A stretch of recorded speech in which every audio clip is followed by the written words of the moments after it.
Welcome back to another video on my channel, and in order for you to understand why I'm super excited about this video here and what's about to come, you need to know that today actually is December 3rd, 2021. And I have here in front of me on the table on the left hand side the Leica M10-R, where you find lots of videos on my channel, and here a box which we are going to open in the course of the video with unknown content. Starting somewhere after the summer break in 2021, rumors started to spread in the internet about a new Leica rangefinder camera. And I also posted two videos where I systematically went through the rumors and whispers and basically tried to provide some insight, what I find meaningful, what I think Leica could incorporate in a new Leica rangefinder camera. Everything I said in these two videos clearly was based on my experience after quite some years with Leica gear and following them, and also a very good network in the Leica community, but let's call it what it was. At the very end, it was speculation. Today on December 3rd, 2021, I can finally stop speculating because Leica Switzerland provided to me last night this box here. And in this box now is the new rangefinder camera. It's still fully sealed.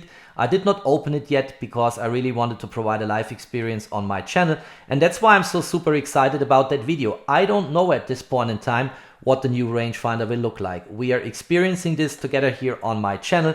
And here, of course, many thanks to my friends from Leica Zurich and from Leica Switzerland for giving this camera to me quite some weeks before official market start. And now let's kick off the video.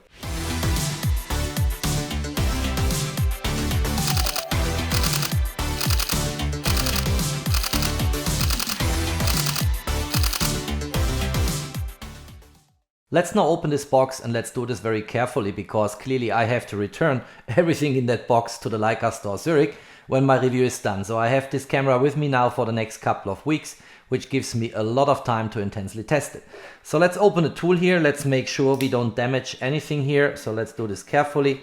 Let's open it and let's see what's inside. Actually, we keep that here inside because that's the previously newest rangefinder camera, the Leica M10-R. Clearly, we want to compare it. And now let's open the box and let's see what's inside. And let's make sure we don't damage anything here. Very good. Let's turn this upside down so we keep the outer box. Here we go. That's it. So let's have a look. Leica M11. It looks actually like a rangefinder camera. So here they can basically checkbox whether this is a black paint finish. There will also be a silver chrome finish. And for the time being, they have not indicated to me what version I will find inside. Here we see a few hints on energy verified and, you know, FCC IDs, all these kind of things. Nothing else on the box. Well, here is a little bit, but that's all boring stuff. So let's open it very carefully again. I don't want to damage anything here. And let's see what's inside. All right. So first of all, some paperwork. Second, more paperwork. Here is a certificate, and that has been signed by someone whose name is Stolberg, and that is the usual Leica quality assurance process. Then we have here a short manual, Leica M11, and that's the same manual in English. Very good. Next step of the unboxing. Let's get the protection material outside. Oh yes, you want to have a look here? See what's inside. Is a new design, I think. There are no longer these drawers which you pull out of the box. There is also no longer this magnetic opening, and it doesn't also fall apart in the same way as if you unboxed previous Leica rangefinder cameras. This looks actually much more simplified inside here. So we have various components here which we will have a look at now in the course of the video, of course. Let's start with the Leica FOTOS cable. So this is a lightning cable. And that's something we have to explore, of course, because that means you can cable connect your Leica camera to your iPhone here. And that's something which clearly makes me very curious. Next, we have in the box the typical black Leica bags. So let's get them all out here. Let's see what's inside. So we have two of them here. Let's open the first one. Let's have a look what we have here. If you see me shivering a bit with my hands, that's because I'm so excited. All right, let's see what's inside. So here we have more cables. This is a classical USB cable here. Here this looks like a charger, and here is a US charger component, so we can clip this on and then this will charge the camera in the US here. All right, very good. Let's clean up the table in front of me. Here we have, I guess that's the battery. Looks quite interesting, and I think already looks, if you look here, like it's confirming what I said in one of my speculative videos, namely that this will no longer have the bottom plate as we know it from other rangefinder cameras. We'll have a more detailed look in a moment. Yes, this clearly is the battery. Totally new design, not comparable to what we had before, and this will become part of the bottom plate. I'm quite sure about that. Let's have a further look here. What's that? Wrapped in plastic. Yes, this is a charger. So we can still charge the battery outside of the camera, and clearly you plug this in here and then you connect it. Here is an indicator. This is the same design as on the old chargers, of course, and here is a USB-C connector, and I guess with this cable here you plug it into the charger and then your battery gets charged. And then last but not least we have the camera. And here it is. That's the new Leica M11 rangefinder camera. So let's get this out of the plastic and let's have a look. Beautiful. This clearly is the black painted finish. You see also it's matte here, so not glossy, and it looks like a typical rangefinder camera. So let's explore step by step what the differences are to the Leica M10-R, and let's have a look and also charge the battery, of course, and switch the camera on. In the meanwhile, I charged the battery for about 2 hours. And what I also wanted to show here is if you look inside, this is not a perfect rectangle. There is a spare out here, and the same actually sits on the battery.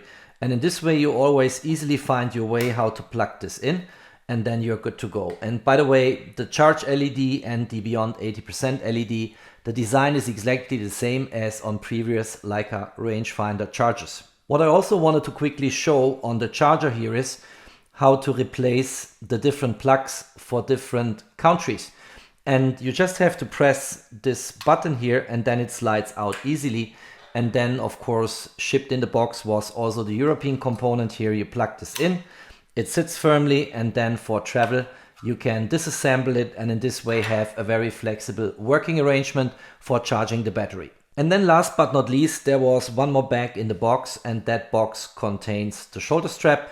You see this is a black matte finish, it's leather, it looks very nice. If you want to use it, you will not be disappointed. It's all included in the box. Having a closer look at the new battery here for the Leica M11 and comparing it with the battery from the Leica M10-R, you clearly see that this one here is bigger, is more voluminous. And it's not only by size, it's also if you put them side by side and look at the specs, here we get more capacity, and that's a lithium polymer battery, whereas this is still a lithium ion battery. So with some luck, we get more shots with this battery on the Leica M11 than what we got previously with this battery on the Leica M10-R.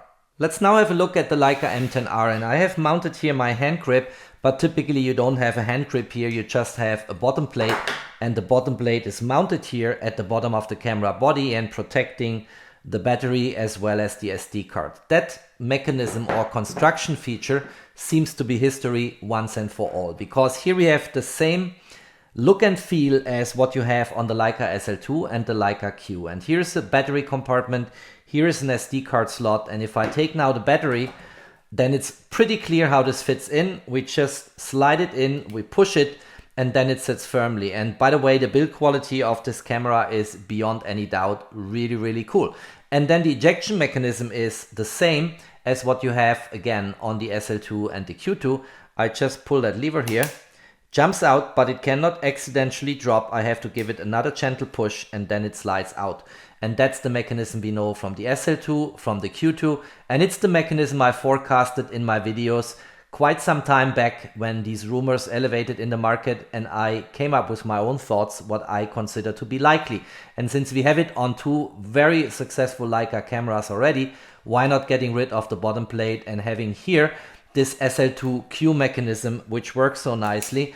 And by the way, which also gives you better options for protection against splash water and dust. At first sight, it looks as if the changed battery mechanism is the main design difference between these two rangefinder cameras, but a closer look reveals a few other differences, which I'm going to quickly walk through now.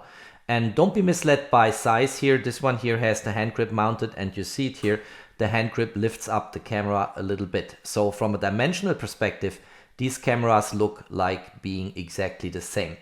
If we look at the buttons here, we have 3 buttons on the M10R, we have 3 buttons on the M11, but their order is changed a little bit. The menu button is still sitting at the bottom, but then the play button has been moved up to the top on the M11, and the LV button is actually no longer there, but we have a function button here, which I'm pretty sure I can customize on the camera. The control wheel on the rear side from the Leica M10R is still also on the Leica M11, and also this control mechanism here with a button sitting in the middle and a 4-directional control button here is exactly the same as what we had on the Leica M10R. Looking at the top of the camera, we have here on the M10R the ISO control wheel, which we can lift up and then change the settings. We have here shutter speed control, and here is the on-off switch, and that's exactly the same on the Leica M11. So I can lift up here my ISO control wheel, and then I can change my setting. I have a shutter speed wheel and I have the on-off switch. But here is another button which we don't have on the Leica M10R, and I'll find out in the course of the video what that is. So this button is not here, but it's here on the Leica M11, and we'll test out what that means. Looking at the front side of the cameras, it doesn't look like a lot of change. So we have here these 2 buttons, they are still here. We have the control mechanism for the framing in the optical viewfinder, but here is a button on the Leica M10R which is no longer showing up on the Leica M11. And this button here is actually used for exposure control, and maybe I'm even going to show this again as a reminder in the course of the video, but otherwise it looks exactly the same. Looking at the M10R at the bottom, we have here a tripod mount, and that's basically all.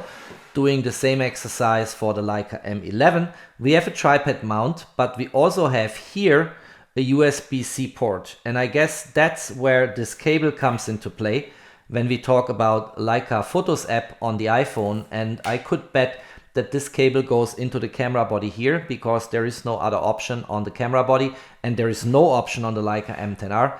And then we can wire connect the iPhone to the Leica M11, and that's something we are going to test out, of course. Let's now switch on the Leica M11, and I promise I've not done this before, so this is really the initial point where for the very first time the Leica M11 gets power. So let's do this here. I think is kind of a magic moment. Let's have a look what happens. And here's the usual setting menu. I go for English here, and then I don't want to connect this now to the app. I get the right time zone, so Zurich is the same as Germany here, and daylight saving time on. I think we are off now. And then we have day, month and year. So let's see, we have today the 3rd of December. Then we have here December, and then we have 2021, and that's it. Time format, let's quickly check the time. So we are a quarter before 11 p.m.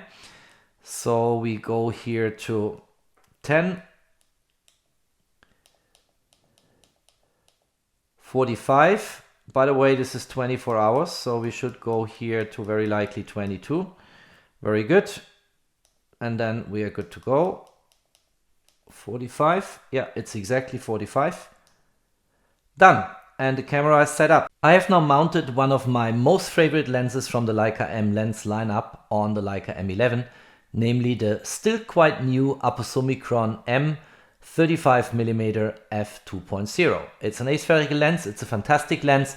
It also can get much closer to the subject, as I showed in one of my videos, and it's a perfect lens to play a little bit with this new camera, which has not seen yet the market start. When I unboxed the camera, I showed the quick start guide here, and that actually has a little spec sheet at the back side. But instead of going through that spec sheet, I really want to show all the new features directly on the camera, and that's what will happen in the next few minutes.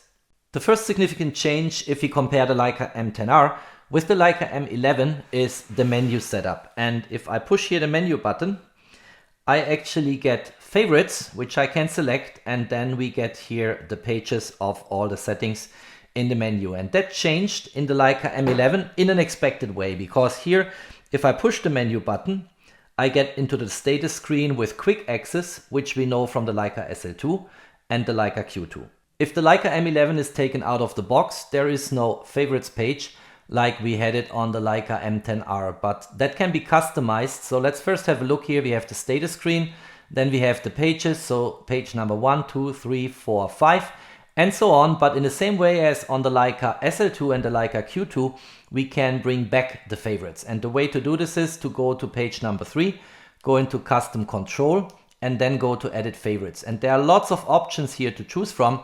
And the moment in time I decide for a favorite, let's say I go to storage options, take this on, and here to format storage, I have now selected 2 favorites. If I now push the menu button again, I have an additional page here right next to the status screen page, which has this symbol for favorites. So if I now scroll back, let's go out of the menu for a moment, let's go into the status screen, and then the next page I get is my favorites page. And here we have now the 2 options I have chosen: storage options, format storage, and I also can access from here the main menu very easily and then get back to page 5 where I left it before. So quite nice. It's the same functionality we have on the SL2 as on the Q2. Next menu entry here is exposure compensation, and that's straightforward, nothing exciting. And then we have 2 dedicated entries here at the main level of the menu, which, if I'm not mistaken, on the Leica M10R are under 1 entry. And we have here the ISO setting. That's vertical, and you cannot use touch functionality here. You have to use the directional control here on the button. Let's go here to an ISO of, I don't know, let's take 1000. But here now we have at the main menu level a dedicated entry for auto ISO settings. And that's actually nicely done.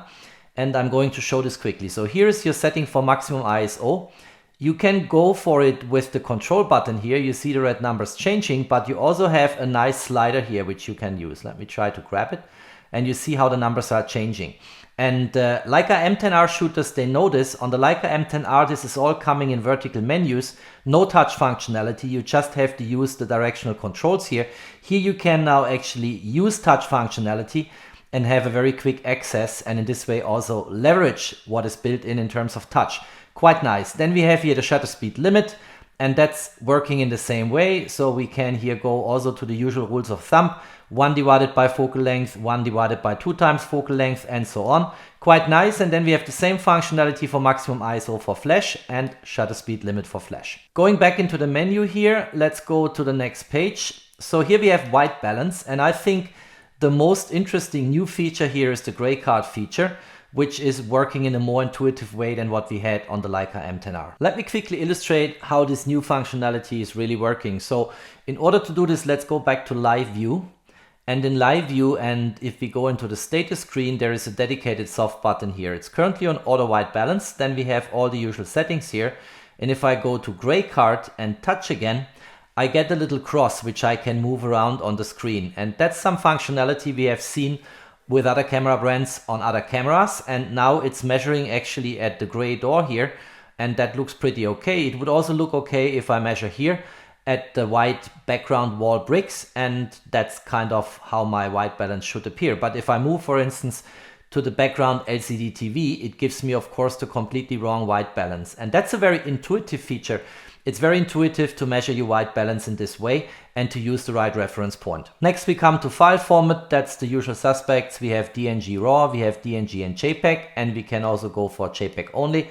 Let's go to DNG and JPEG for the time being. And here now it becomes very interesting in DNG resolution. DNG resolution is a menu entry we have not on the Leica M10R. And here it becomes exciting, because when 3 months ago, or when it was, I published my first speculative video on the Leica M11, which was supposed to come, I predicted that we get around 60 megapixel of resolution under RAW. And many people said in the comments, that's not possible, Leica would never do this, 40 megapixel like on the M10R is enough.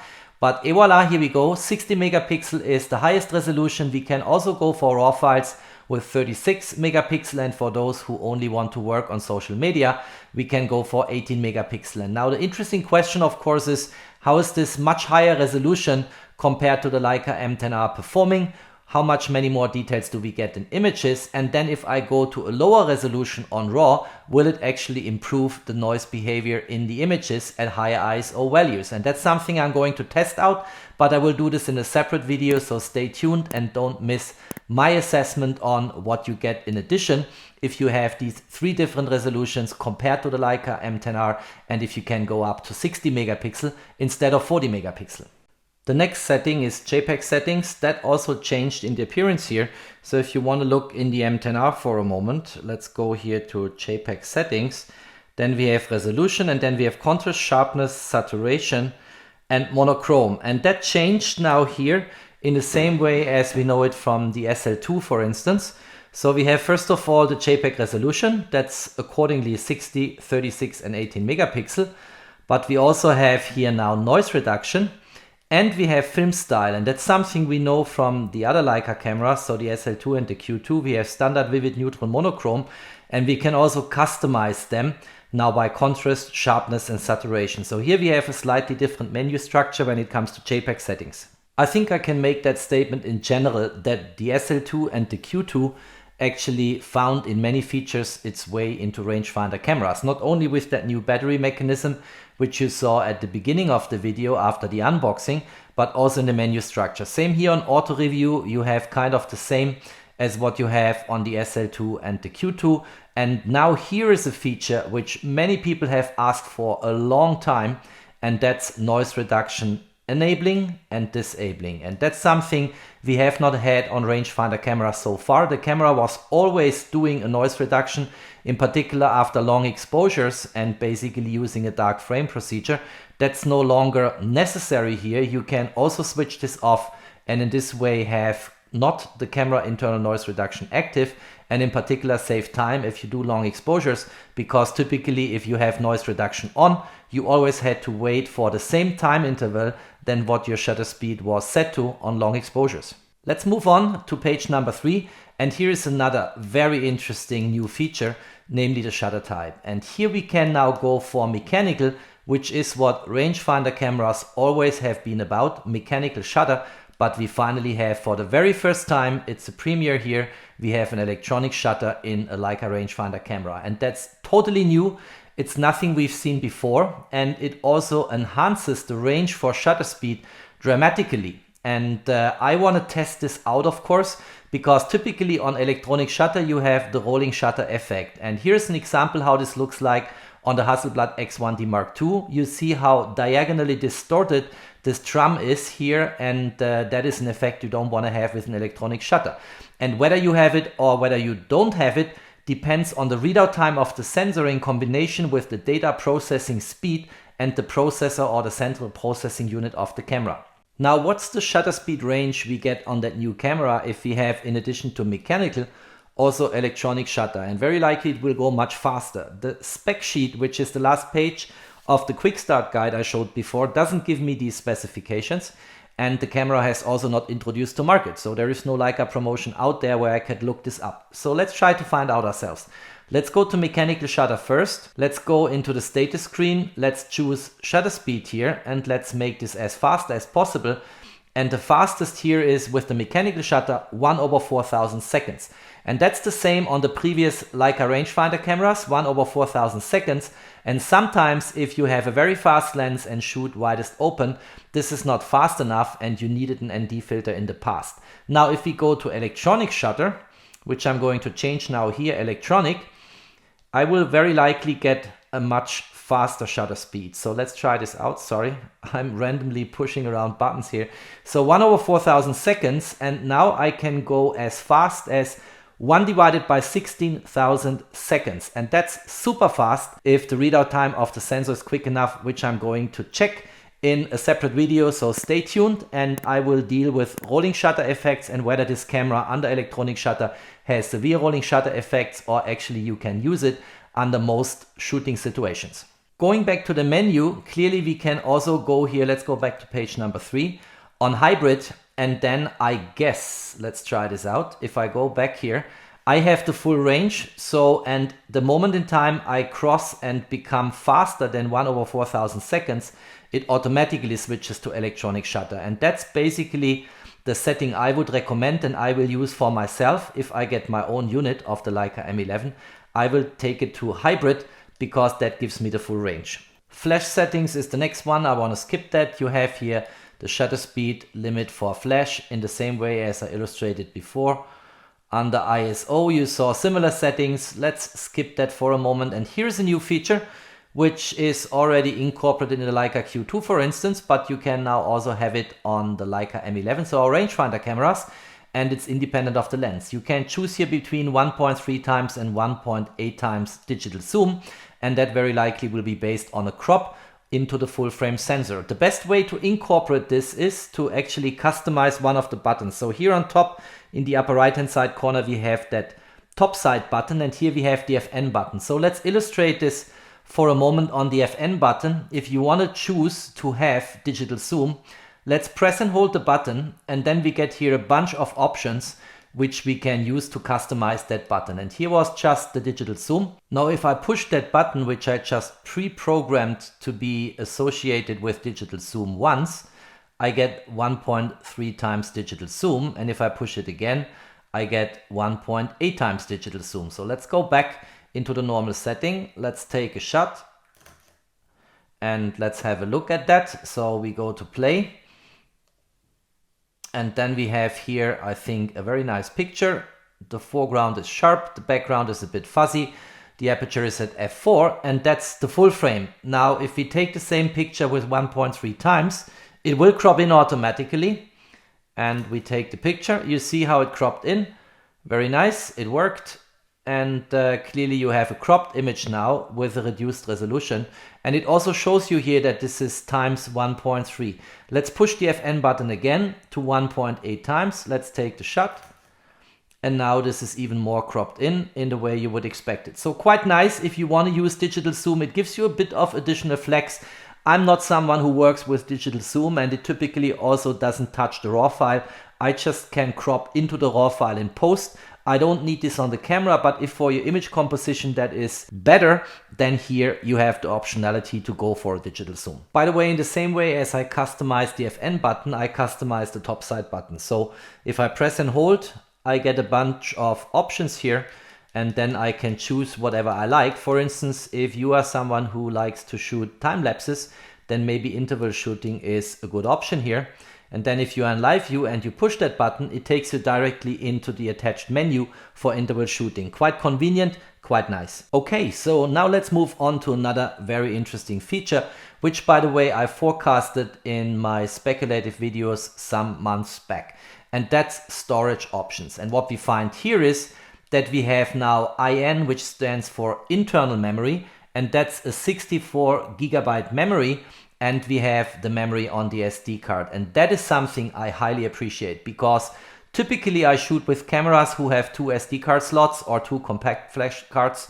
And in this way I can go for backups. I never want to risk that one of my cards break down and I lose my footage on the go.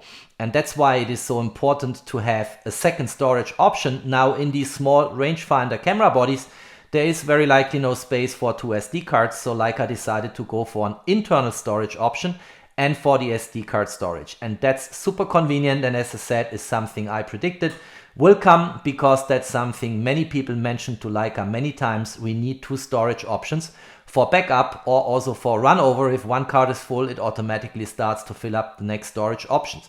So here we have, for instance, RAW file and JPEG first on the SD card, and then it will move on into the internal memory. Here we have DNG and JPEG on the internal and the SD card, and that's actually what I will choose, because that means every image gets stored twice on the internal memory and the SD card. And so on. You can figure this out when you have the camera in your hand, but that's something which I highly appreciate. It's something that was missing and is a super smart idea from Leica. If you don't have capacity in terms of dimensions of the camera body to get 2 SD cards fitted into the camera body, go for internal memory because it's small and cheap, and combine it with an SD card. Very well done, Leica. Next we have here customized control, and there are some familiar elements and some not so familiar elements. About favorites and that additional favorites page we already talked. Then we can customize the control wheel. There is only one control wheel here, which is this one. and we can say this has no function, or it is for exposure compensation, or it will use the magnifying mechanism if you manually focus here and give you the focus aid. So quite nice, but not totally unusual. Then here you can customize LEDs, and that's interesting. There is here an LED, and that's the backside LED, and there is actually a very small LED right next to the lever which will release the battery. And I know what this LED means, so you can disable and enable it, and also on the bottom LED, disable and enable, because that one here typically indicates flashing when an image is stored to the storage.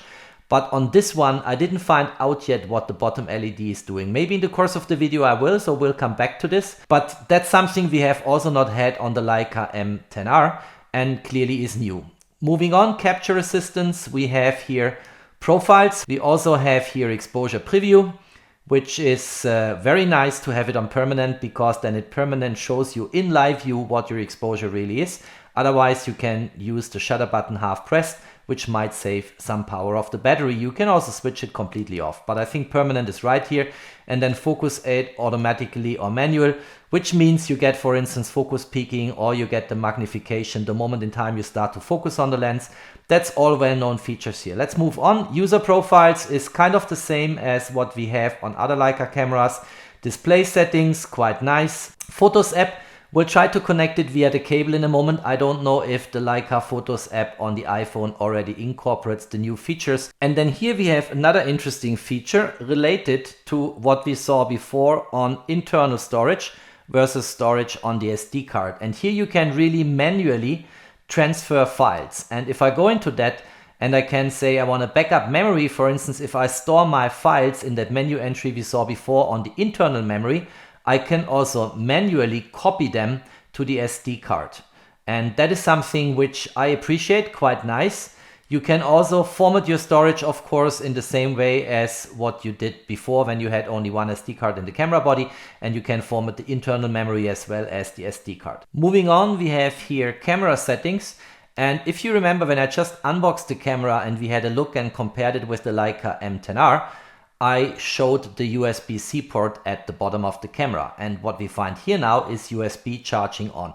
And that now takes the Leica M11 to a completely different level, because if you have electronic shutter, so you don't waste your mechanical shutter if you go for a lot of shots, and you have USB charging, and we still have to try this out, you can shoot while charging via USB. You can basically go forever with interval shootings and create very long, very nice time lapses. And that is something I personally appreciate, because I like to go for time lapses. Then we have the USB mode here, so you can switch here between PTP and Apple MFI. I guess that's if you want to connect the USB-C port of the camera with your iPhone. We are going to try this out. Then we have date, file name, and reset image numbering and sensor cleaning, which is the same as what we had before.